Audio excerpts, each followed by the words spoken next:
Wonderful. Are we all back? So let's get started. My name is Kiem, and I'm a work and organizational psychologist and well-being partner at Frontier Wellbeing. And I personally spent probably the last 4.5 years of my working life trying to transform and disrupt workplaces by introducing corporate mindfulness to employees as well as employers. And before we are getting into, I really hope everybody could do me a favor. I know you just filled up your tummy with food and you're happy to sit down, but I would like you all stand up for a couple of moments, please. We're going to do an experiment, please. We don't need any iPads and stuff. Just stand straight.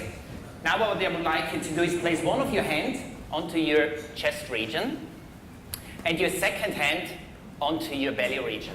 Wonderful. Because we're going to show you that we have two different forms of breathing, chest breathing and diaphragmatic breathing.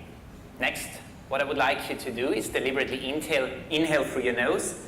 And as you inhale, you imagine breathing into your belly region so you feel how the lower hand starts to move a little more. And then you exhale through the nose to the mouth.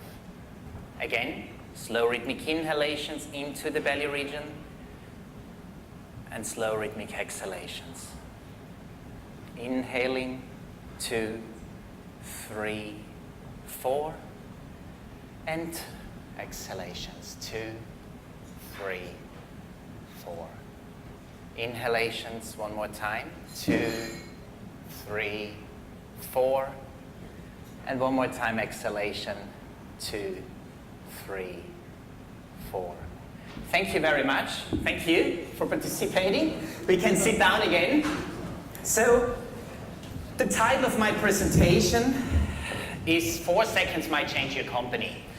And what I want to do for the rest of my brief talk is to really explain to you how 4-second inhalations and 4-second exhalations actually might be able to do that for you. Because what we just did with that micro exercise was trying to deliberately change the way we breathe.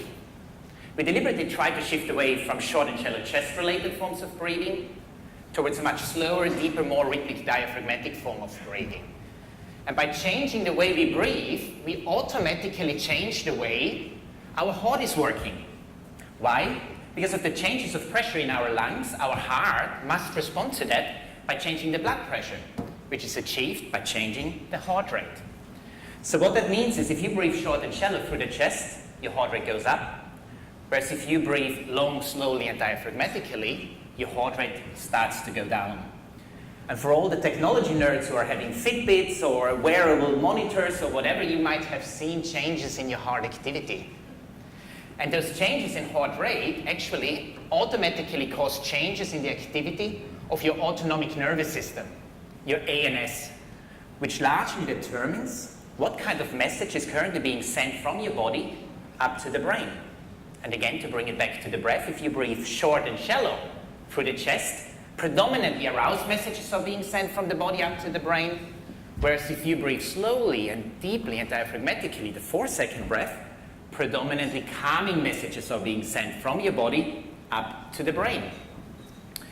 So, through the use of sophisticated biofeedback monitors, we can now show in all of our mindfulness programs exactly at what point of time, what kind of message has been sent from your body up to the brain.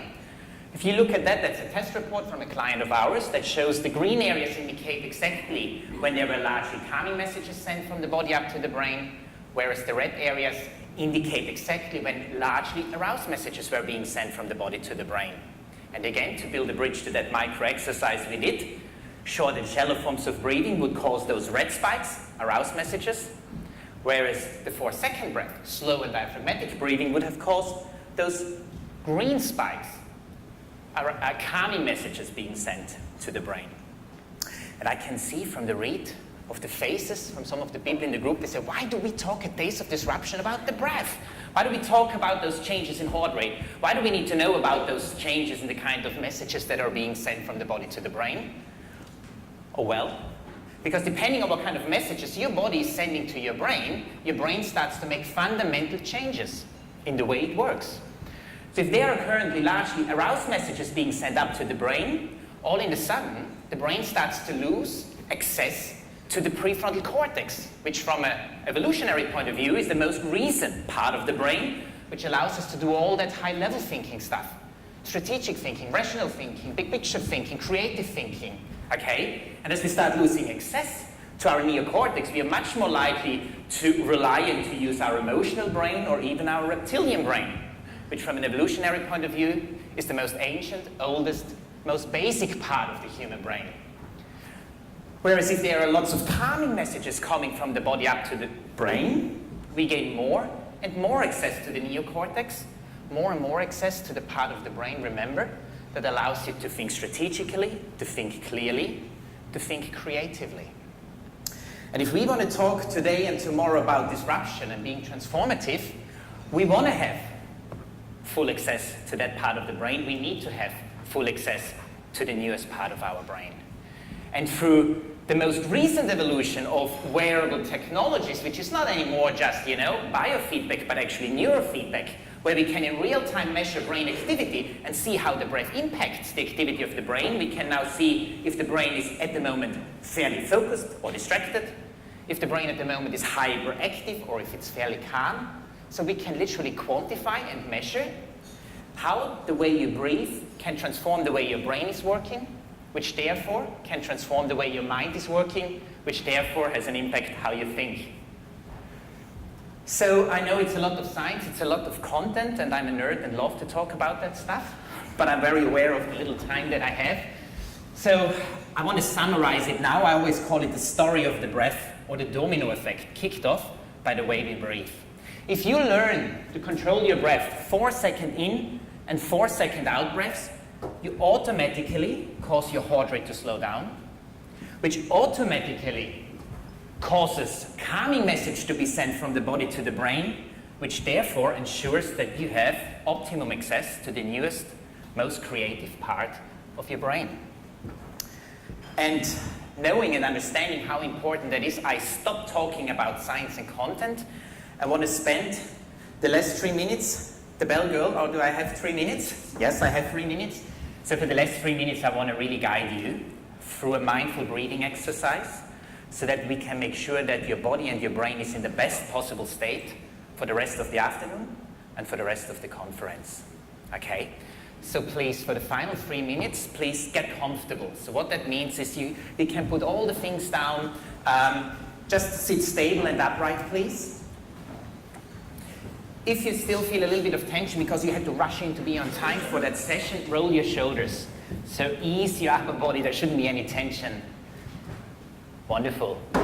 Then I also highly recommend to close your eyes so you're not getting distracted by all the others and start to giggle and laugh. So just focus on your own practice. Close your eyes and tilt your head down a tiny, tiny little bit so that the spine feels relaxed. Wonderful. The next step is to deliberately start inhaling through your nose, slowly and rhythmically. And then to slowly and rhythmically exhale through the nose or the mouth. Again, slow and rhythmic inhalations through the nose.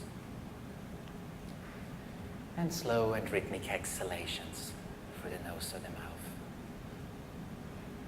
And as you inhale, I would like you now to visualize having a little balloon, a little container in your belly, which is literally filling up with air as you inhale. And then as you slowly and rhythmically exhale, air is leaving the body, the balloon in your belly is deflating.